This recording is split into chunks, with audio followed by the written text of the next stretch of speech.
Hey DCC, what do you think of the price of pHex? I've seen crazy numbers realistically. Yeah, yeah, those crazy numbers were retarded. Get the fuck out of here, dude. All right, respectfully, I respectfully call the numbers on the testnet retarded. Respectfully, with the utmost respect. The mechanisms on there work sort of, but it's funny money until like it actually costs people and it's like a mistake. Like people act very differently. Like right now they'll flippantly just trade back and forth. Some people are just trading it like this, or just trading it, or like stacking the money, just trying to make the price pump in order to make news and stuff. But that's not like it, I'm not saying that that won't happen at some point, but some of these numbers are quite retarded, like extremely on the left side of the curve, and it's not the smooth brains. It's like physically not able to like operate as a human. Some of these prices. So at some point, this is more medium to long term. I think we will have a pHex flippening.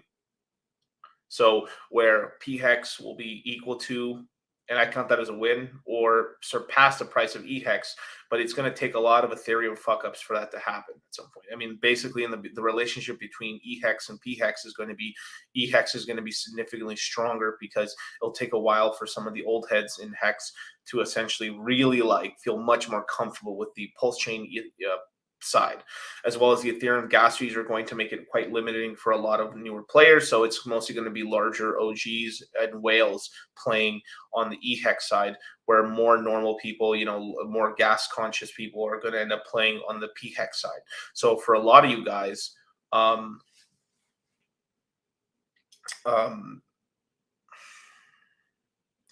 so for a lot of guys, like, and this is something that I'm personally doing as well, is like you catch those pHex dips early. I mean, it's a chance of an opportunity. It's a once. I mean, not once in a lifetime, but like once in a cycle opportunity to catch. I mean, I think it's possible. Like for one T share on eHex, you could cash in on about 10 T shares on pHex. I think that would be the top of the ratio there. It could go even a little badder, which would be like, beautiful, and you can lock up quite a significant amount of pHex, and it doesn't matter how cheap it gets. And then but once it does start getting strength, and then eHex is fucking up because of the Ethereum gas fees being so terrible that even OGs are just like, God damn, man, it's costing me 20% of a fucking Ethereum, $1,000 to unstake, and then Ethereum, let's just say a year from now or 2 years from now, like Ethereum's like in the 8,000, 8,000, 15,000, $12,000 range. You're like, it's costing me $3,000, $4,000, $5,000 to unstake this shit with the Gwei's really high. Like, oh my God, dude, it's killed basically all my profit from the stake, or like, oh, this is horrible. And it's going to end up driving more and more people towards the pHex side, which will give it strength. And then this is where you could see, even if it's not a complete flipping, you could see a lot of relative strength where you can then ratio trade back into eHex if you wanted to do so, or vice versa. But there's a big trade in essentially stacking pHex when it's very cheap.